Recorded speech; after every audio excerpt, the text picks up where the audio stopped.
trabajando con ellos y con los conductores, y como conocedor de la problemática médica, y no tanto como de la jurídica como don José Antonio, pero sí como abogado, pues muchas veces moviéndome en el intervalo de si es la aptitud o no la aptitud y lo que la empresa necesita para su trabajo. Entonces, como médico, definiré lo que conocemos por un tóxico, lo que necesitamos aclarar, y lo que definimos como un tóxico que a nosotros nos incumba es el cannabis, este tetracannabinol, que altera el campo de la conciencia. El campo de la conciencia es un concepto psiquiátrico, que es cuando un individuo tiene conciencia de sí mismo, pues lo que hace es ver una serie de elementos en su cerebro. Pues bien, el cannabis lo que hace es reinterpretarlos, es decir, un individuo que toma cannabis, su conciencia no es exactamente la que tiene la normalidad de la gente que no lo toma, sino que interpreta las cosas de diferente manera. La cocaína es un psicoestimulante, aumenta el campo de la conciencia, es decir, un individuo que toma cocaína lo que interpreta en su conciencia es que ve más de lo que realmente está viendo. Cree que es capaz de ver, pues en el caso de un camión, de conducir un camión, lo que va por delante, lo que va por detrás y lo que va por los lados. Eso es el efecto de la sustancia tóxica.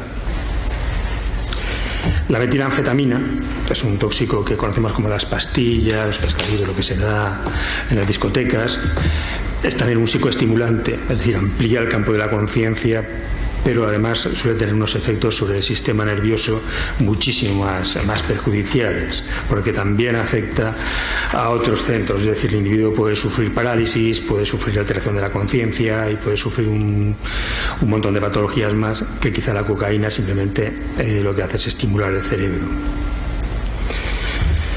Los opiáceos es referido a la morfina, a la heroína. Los opiáceos son estupefacientes. Estupefaciente quiere decir que el individuo que lo toma, pues digamos que queda como en un sueño inconsciente. Es decir, reduce la capacidad de consciencia y lo que queda es como lo que la gente conoce como el viaje. El viaje, que es que está como en otra esfera mental, es decir, es incapaz de reconocer cualquier estímulo que le venga del exterior. Y por último, dentro del rango que normalmente de los tóxicos que normalmente están en la calle, tenemos unos tóxicos médicos, que son los antihistamínicos y los ansiolíticos. Los antihistamínicos es una droga, una pastilla que toma muchísima gente. El otro día estaba escuchando en la radio que hay un 40% de alergias en la sociedad actual, y que realmente disminuyen el campo de la conciencia, es decir, duermen al individuo que los toma. Y los ansiolíticos, es decir, las benzodiazepinas, los ansiolíticos, el diazepam, lo que se da cuando una persona está ansiosa, cuando una persona no puede dormir, se le da un ansiolítico, porque es cierto que ayuda a conciliar el sueño, pero no es un somnífero, un ansiolítico, pero sí que es cierto que disminuye la capacidad de reflejos del conductor. Bien, una vez dicho todo esto y las sustancias a las cuales debemos referirnos, sobre todo, y las más usuales en la población que nos interesa, pues pasaré a relacionarlos con el método, la metodología de trabajo que hacemos en la vigilancia de la salud. Bueno, cuando llega un trabajador a la consulta médica, que bueno, debe ser evaluado por si lleva tóxicos o no lleva tóxicos en sangre, como ha dicho don José Antonio, pues hay que hacer una serie de preguntas y hay que pasar un cuestionario y hay que tomar una serie de consentimientos. Normalmente pues se dice, lo primero se dice: usted toma drogas, toma algún tóxico, está tomando alguna medicación que se le ha informado que puede alterar su sistema de conducción o su percepción. Normalmente la palabra droga al trabajador pues le asusta, le dice que no, que no. Sí es cierto que la palabra medicación sí dice que sí, pues estoy tomando antihistamínicos, estoy tomando pues benzodiazepinas, los ansiolíticos también son unos de los medicamentos más recetados en nuestro medio. Pero bien es cierto que normalmente lo suelen tomar por la noche cuando no conducen por la noche.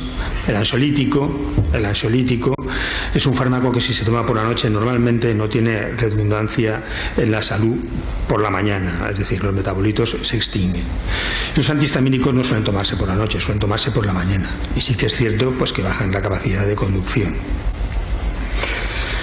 Bueno, pues entonces cuando ellos firman y dicen que sí o que no, que sí que toman, a veces los resultados no se ajustan a la realidad.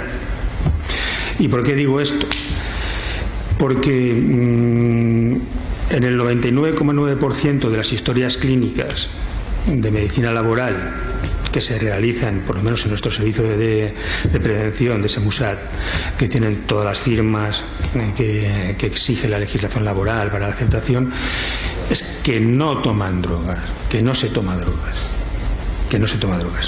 Entonces, analizando estadísticamente la muestra de la cual proceden los trabajadores y analizando las muestras de la reales de la población, que es que un 30% toma drogas o toma medicación, no se corresponde.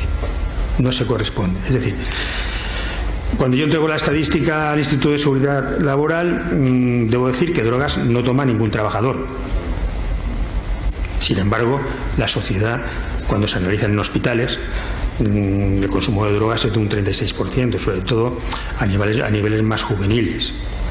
Podríamos decir que entre el conductor entre los 18 y los 25 años suele tomar más metilanfetamina. Entre los 25 y los 35 más cocaína. Y entre los 35 y más allá de 45 más cannabis. Debe ser efecto cultural. Quizá el conductor cuando tenía 20 años, el de 45, no existía la metilanfetamina, por lo menos como drogas de la calle.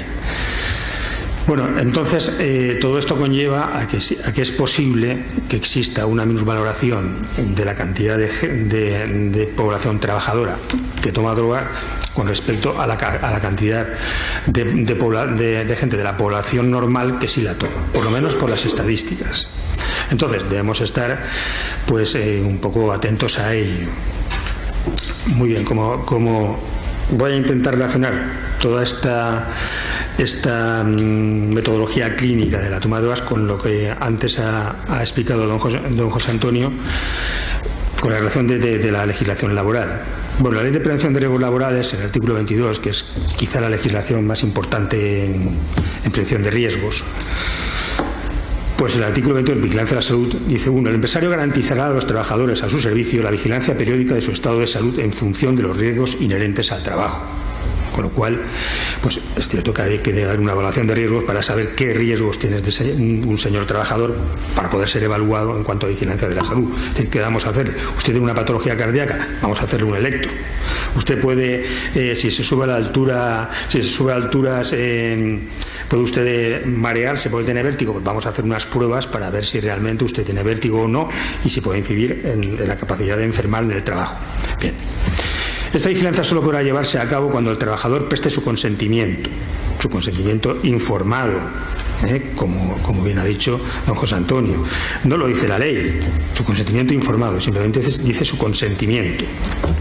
De este carácter voluntario, solo se exceptuarán, previo informe de los representantes de los trabajadores, los supuestos en los que la realización de los reconocimientos sea imprescindible para evaluar los efectos de las condiciones de trabajo sobre la salud de los trabajadores o para verificar si el estado de salud del trabajador puede constituir un peligro para él mismo, para los demás trabajadores o para otras personas relacionadas con la empresa, o cuando así esté establecido por una disposición legal en relación con la protección de riesgos específicos y actividades de especial peligrosidad. En el caso que a nosotros nos ocupa, los conductores profesionales. Debo hacer un inciso, porque don José Antonio ha hablado de los comerciales. A veces es difícil identificar los comerciales como conductores profesionales. Es difícil identificarlo como conductor profesional, porque un comercial a lo mejor puede llevar el carnet B, porque va con su coche, y puede trasladarse con un taxi o puede trasladarse con el transporte público, pero no tiene por qué llevar un camión, que es el conductor profesional, que su profesión sobre todo es conducir. El comercial es vender, pero sí es cierto que utiliza una máquina, una herramienta que puede ser el automóvil normalmente o la furgoneta, pero en fin. De momento quiero excluir este tipo de trabajadores porque exactamente quiero centrarme en el conductor profesional que utiliza un camión de más de 3.500 kilos y que necesita una serie de requisitos para obtener ese carnet. En todo caso, se deberá optar por la realización de aquellos reconocimientos o pruebas que causen los menores molestias al trabajador y que sean proporcionales al riesgo que va a conducir. Es decir, las molestias al trabajador, un análisis de drogas evidentemente causa molestias al trabajador, y don José Antonio ha explicado una sentencia a una azafata que le causó muchas molestias, pues la echaron del trabajo. Eso es una molestia, creo que es una molestia que a uno le despidan del trabajo. Yo no haría un análisis de drogas a personal que no tiene un riesgo realmente inherente al uso, al consumo de drogas en el trabajo. Puede ser una azafata que lo único que puede ocurrir es que disciplinariamente pueda no hacerlo bien el trabajo, pero no creo que tenga un riesgo para terceros, a no ser que equivoque a uno de avión. Entonces yo creo, estoy con don José Antonio, que ese tipo de análisis o ese tipo de pruebas son contrarias a la norma de prevención de riesgos laborales. Las medidas de vigilancia y control de la salud de los trabajadores se llevarán a cabo respetando siempre el derecho a la intimidad, que me ha hablado antes don José Antonio, y a la dignidad de la persona del trabajador y la confidencialidad de toda la información relacionada con su estado de salud. Es decir, que si nosotros decidiéramos hacer un test de drogas a una serie de conductores profesionales, pues no podríamos poner, tal y como ha dicho, decir apto porque toma cannabis. No, tendríamos que decir apto o no apto, de acuerdo con la evaluación de riesgos que usted ha presentado a este Departamento de Vigilancia de la Salud y que ha identificado este riesgo como una posible causa de enfermedad para usted, para su compañero y para el tercero. Con eso puedo basarme yo para hacer un test de drogas a un señor que viene, pero la información de qué se le va a hacer, Anecdóticamente, yo tengo una empresa que utiliza cisternas de gasolina de 30.000 litros. Esta empresa me pidió que necesitaba saber si sus conductores estaban en condiciones de utilizar el camión, porque habían detectado, y tal y como dice don José Antonio, que uno de los trabajadores pues no llegaba en condiciones o no conducía en condiciones un camión cisterna de 30.000 litros, que es algo realmente tremendo. Bueno, pues entonces yo les dije, mire, yo no puedo hacer esto si ustedes no hacen otro tipo de actuaciones. Primero debe hablar con el delegado de prevención, que es una figura que contempla la prevención de riesgos laborales. Cuando usted hable con el delegado de prevención, deben identificar el riesgo que supone para un trabajador, para un conductor de cisternas de gasolina, pues ir con una dosis de cocaína o dosis de cannabis o con un antihistamínico que pueda dormirse. Muy bien, pues entonces, previa consulta con el delegado de prevención.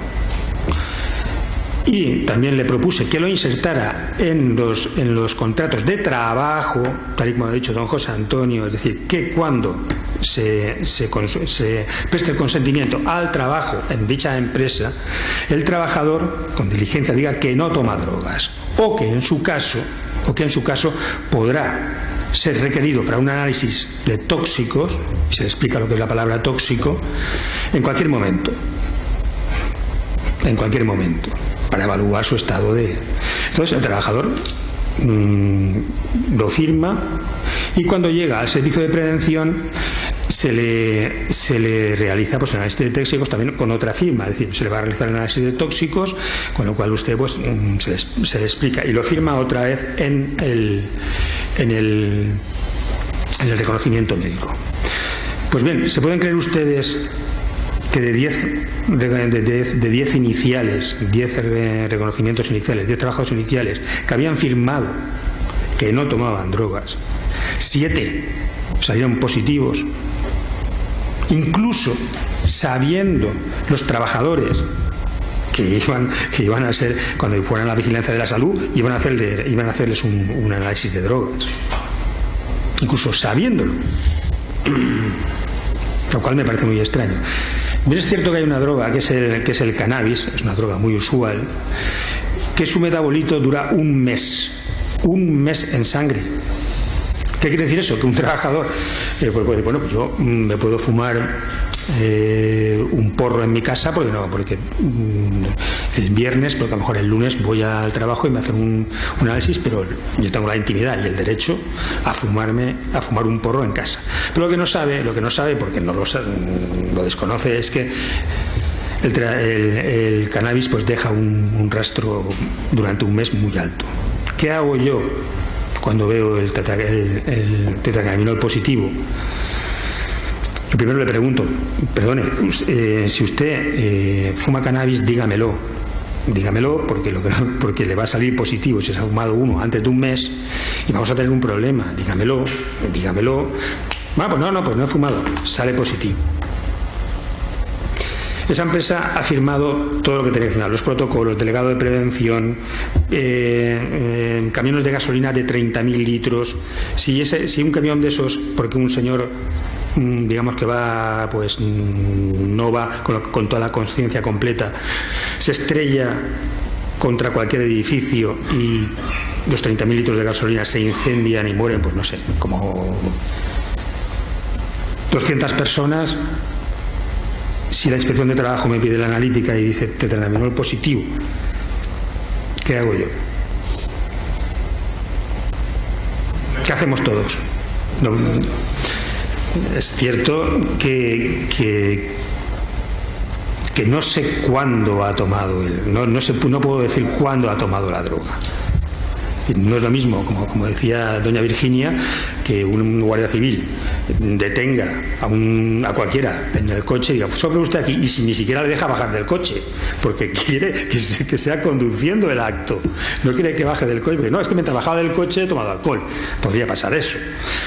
Entonces yo no sé cuándo. Entonces estoy perjudicando la ley de la intimidad y el derecho a la intimidad de la persona, de si quiere fumarse un porro en casa, pues puede hacerlo. Si quiere tomar cocaína en casa, puede hacerlo. Lo bien cierto es una empresa de transporte donde un tráiler de 30 toneladas, que también puede causar un accidente, provocar un accidente importante, porque imagínense ustedes que hay una retención de tráfico porque ha habido un accidente en la autovía de Murcia-Alicante, que es bastante conocida por todos por el tráfico que lleva. Pues un señor que se ha fumado un porro, para que todos lo sepamos, pues va con su tráiler y hay una retención y no es capaz de ver que el último coche está pues a 100 metros. Un tráiler de 30 toneladas se estampa contra el último coche y es capaz de provocar un accidente tremendo. No es si chocamos nosotros con un coche, con un automóvil normal. Eso es lo que tratamos de prevenir. Es decir, un daño para él, porque hay un daño para él, hay un daño para terceros, que son los que están en la cola, y hay un daño para un segundo, que es el empresario. Bien, pues en la línea que ha explicado don José Antonio, además con toda la jurisprudencia que ha explicado, hay dos leyes que están opuestas digamos opuestas, o que tienen unos límites a la realización de analíticas tóxicas en los reconocimientos de vigilancia de la salud, que son la ley de protección de datos y la ley del derecho a la intimidad del trabajador. Entonces, quisiera exponer algunos artículos que he seleccionado de estas dos leyes. La ley del derecho al honor y a la intimidad. El preámbulo: conforme al artículo 18.1 de la Constitución, los derechos al honor, la intimidad personal y familiar y a la propia imagen tienen el rango de fundamentales. Y hasta tal punto aparecen realzados en el texto constitucional que el artículo 20.4 dispone que el respeto de tales derechos constituye un límite al ejercicio de las libertades de expresión que el propio precepto reconoce y protege con el mismo carácter de fundamentales. Establece el artículo 1 de la misma protección civil de los derechos fundamentales al honor, la intimidad personal y familiar y a la propia imagen frente a todo género de injerencias o intervenciones. Los derechos protegidos en la ley no pueden considerarse absolutamente ilimitados. Es decir, podríamos establecer un límite de cuándo una persona puede tomar drogas y cuándo no. De hecho, la legislación de tráfico lo tiene limitado. El artículo 8 también lo he escogido. 1. No se reputarán con carácter general intromisiones ilegítimas. No se reputan con carácter general intromisiones ilegítimas las actuaciones autorizadas o acordadas por la autoridad competente de acuerdo con la ley, ni cuando predomine un interés histórico, científico o cultural relevante. Es decir, sería legítimo realizar análisis de tóxicos en conductores profesionales. Bueno, si nos acogemos al artículo 8 de la ley del derecho al honor, podría serlo, si existiera hay una ley de tráfico. Hay una ley de tráfico. ¿Es ley lo que firma un convenio colectivo? Don José Antonio ha marcado una serie de límites, lo que puede ser ley, no puede ser ley, o un comité de empresa o un delegado de prevención. Es una norma, una norma de rango inferior, pero son normas, hay que cumplirlas. La ley de protección de datos. Definiciones de carácter personal, cualquier información. Datos de carácter personal: cualquier información concerniente a personas físicas identificadas o identificables. Son datos de carácter personal los datos que recabamos los médicos en la anamnesis. Es decir, la anamnesis es la historia clínica. Consentimiento del interesado: toda manifestación de voluntad libre, inequívoca, específica e informada mediante la que el interesado consienta al tratamiento de datos personales que le conciernan. Es decir, evidentemente los datos personales que se recogen en un análisis médico, en una historia de vigilancia de salud, conciernen al interesado y lo conciernen y mucho, porque de un no apto, como antes ha referido don José Antonio, sale un despido. Puede salir un despido, porque ¿cómo adapto yo a un señor que es heroinómano a llevar camiones? ¿Qué le propongo a don José Antonio? Mire, voy a llevarle en el camión un antídoto para cuando se sienta mal se lo añada. No puedo presentarle una adaptación al puesto de trabajo. La protección de los datos. He traído esto también a tenor de lo que ha dicho don José Antonio, en el sentido de cómo se debe decir y qué es lo que se debe decir al empresario. Los datos de carácter general solo se podrán recoger para su tratamiento, así como someterlos a dicho tratamiento cuando sean adecuados, pertinentes y no excesivos en relación con el ámbito y las finalidades determinadas, explícitas y legítimas para las que se hayan obtenido. Nosotros los datos obtenemos para conocer si un trabajador puede desarrollar un trabajo de acuerdo con su estado de salud, o ese trabajo puede ser perjudicial para él, para sus compañeros o para terceros. Los datos de carácter personal objeto de tratamiento no podrán usarse para finalidades incompatibles con aquellas para que los datos hubieran sido recogidos. También ha dicho antes don José Antonio que no puede utilizarse un reconocimiento médico en contra nunca de un trabajador para ser despedido, para tener una causa objetivable. Algunas empresas lo hacen, pero bueno, hay que tener una cierta experiencia como médico y también como un poco jurista que soy para decirle a la empresa: mire, no puede usted utilizar esto, no apto, o que si usted ve que esta persona pues no está bien o no hace el trabajo bien, tiene que hacer usted, que lo que tiene que implantar esto es un protocolo disciplinario o intentar un despido disciplinario, pero no utilizar la ley de prevención de riesgos laborales para intentar despedir a una persona, que seguramente la inspección se habrá encontrado con muchos casos de estos. Los datos de carácter personal serán exactos, es decir, que si tenemos un análisis de tóxicos deberá ser exacto. No podemos hacer un análisis de tóxicos donde salga una cocaína positiva y luego que resulte que no lo es. Deberá ser un laboratorio y además un contraste. ¿Qué ocurre con un análisis de tóxicos donde, por ejemplo, sale un positivo de cocaína? Que si yo le digo al trabajador: mira, es que resulta que ha salido un positivo y debo realizarte de nuevo la analítica. Entonces el trabajador ya podría estar en guardia, pues ya no me voy a tomar cocaína y así el próximo me sale negativo. Entonces no sé si el trabajador realmente tiene un carácter, una personalidad, un hábito drogadicto o no, o lo ha tomado una vez o no lo ha tomado, porque él normalmente cuando firma dice: yo no tomo drogas nunca, pero luego los resultados de la analítica, los resultados exactos contrastan con la estadística que yo tengo. Derecho de información en la recogida de datos, que también se ha referido don José Antonio. Los interesados a los que se soliciten datos personales deberán ser previamente informados de modo expreso, preciso e inequívoco de la existencia de un fichero o tratamiento de datos de carácter personal, de la finalidad de recogido de estos y de los destinatarios de la información. Muchas veces los trabajadores nos preguntan: bueno, ¿y a quién le va a dar a ustedes mi reconocimiento médico? Eso es una pregunta muy usual en los reconocimientos médicos cotidianos. ¿Me lo van a enviar a mí? ¿Me lo van a enviar a mi mujer? ¿Me lo van a enviar se lo van a enviar al patrón? Yo no quiero que el patrón sepa esto. No se preocupe usted.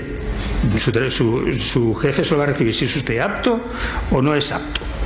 No se preocupe usted, o si tiene alguna condición que debe salvar.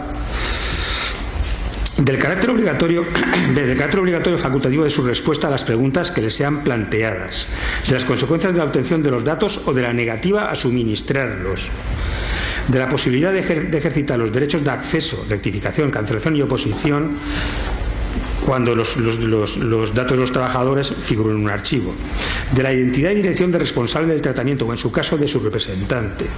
Todo esto debe saberlo el trabajador, porque está haciendo unos datos importantes. Cuando se utilizan cuestionarios u otros impresos para la recogida, como yo hago, como la Vigilancia de la Salud hace, figurarán en los mismos en forma claramente legible las advertencias a las que se refiere el apartado anterior. Artículo 6. Consentimiento del afectado. El tratamiento de los datos de carácter personal requerirá el consentimiento. Bueno, perdón, esto ya lo he dicho, perdónenme, que estaba.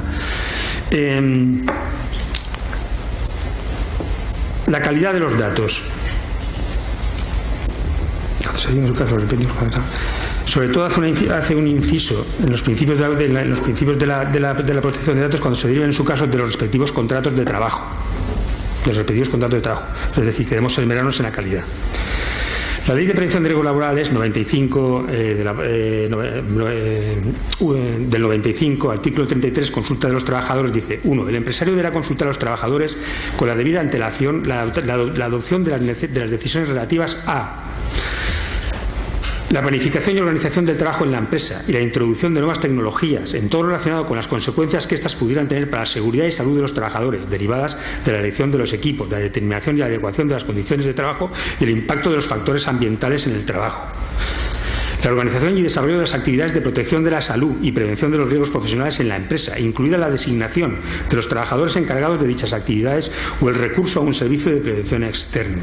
Es decir, que en todo momento, sobre todo temas conflictivos como la posibilidad de realizar un test de drogadicción, un test de drogas, un control de drogas a los trabajadores, debe ser totalmente expuesto a los trabajadores, debe ser conocido y a sus representantes. E incluso la Inspección de Trabajo puede ser consultada, y debe ser consultada porque tiene esas facultades.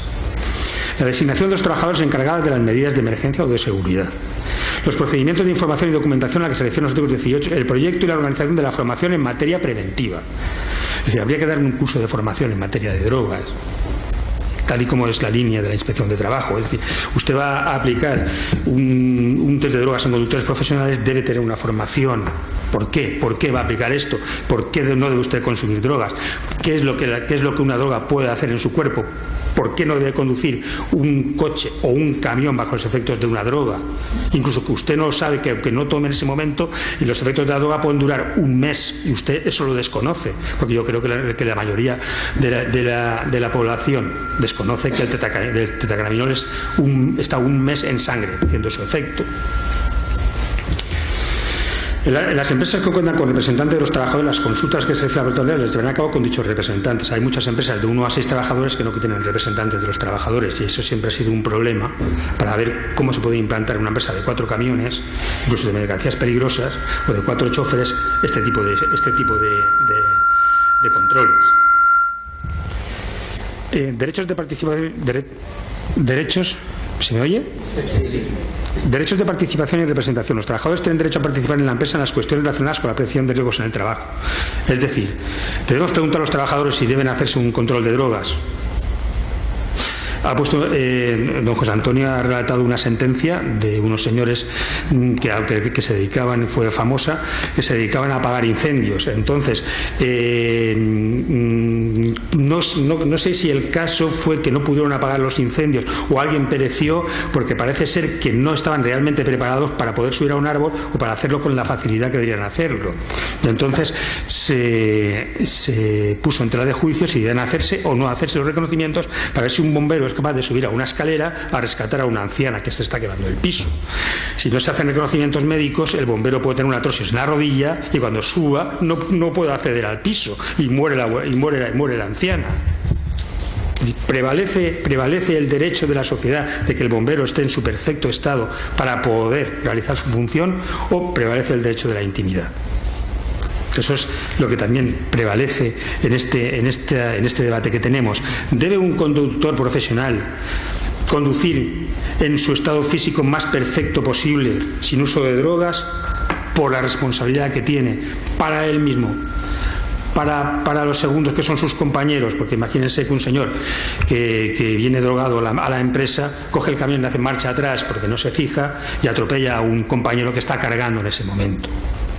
O para terceros, que podemos ser cualquiera de nosotros, que vamos conduciendo por la vía pública y encontrarnos con un accidente laboral, un accidente de circular, que este es un accidente laboral, pero que nos repercute a todo el mundo.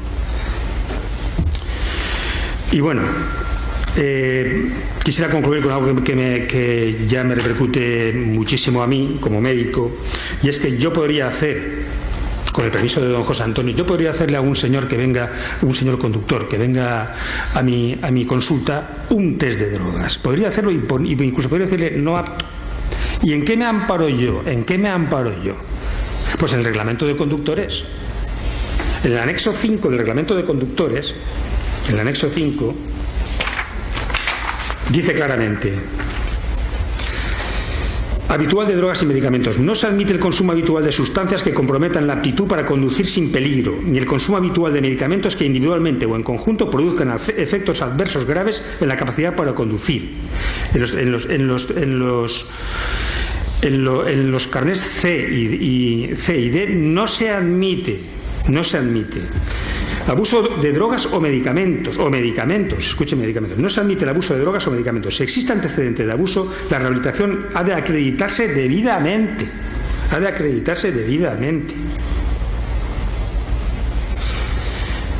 En los casos de existir antecedentes de abuso de drogas o medicamentos, con informe favorable de la obtención o prórroga, se podrá reducir el periodo de vigencia del permiso o licencia según criterio facultativo. Es decir, con un antecedente de toma de drogas, en vez de 10 años de conducción, podría hacerse cada año. Eso sería como un trabajador en observación, esto sería un conductor en observación. En el 11.6 no se admite la dependencia de drogas o medicamentos. Si existe antecedente de la dependencia, la rehabilitación ha de acreditarse debidamente. Trastornos inducidos por drogas o medicamentos, es decir, ya no solo es que tome la droga, sino que un señor que ha tenido una psicosis por la toma de tóxicos que he relatado anteriormente, el reglamento de conductores, que viene a ser mi lex artis, mi forma de conducirme ante los conductores profesionales, porque me lo marca un reglamento de la administración, dice, no se admiten delirium, demencia, alteraciones perceptivas, trastornos psicóticos u otros inducidos por drogas o medicamentos que supongan riesgos para la seguridad vial, tal y como relataba doña Virginia. Tampoco se admiten casos de antecedentes de trastornos inducidos por drogas o medicamentos en los que la rehabilitación no esté debidamente acreditada. En los casos de existir antecedentes que yo pudiera tener acceso a ellos, trastornos mentales inducidos por drogas o medicamentos, con informe favorable a la obtención o prórroga, se podrá reducir el periodo de vigencia del permiso o licencia según criterio facultativo, hacerlo cada mes, por ejemplo. Bueno, y con esto ya quiero acabar, para no alargarme demasiado. Yo creo que la implantación de un sistema de control de drogas en conductores necesita de una organización potente como podría ser la FROET. Necesita de médicos de trabajo experimentados y que sepan dónde pueden hacerlo y dónde no, cómo deben hacerlo y a quién deben hacérselo.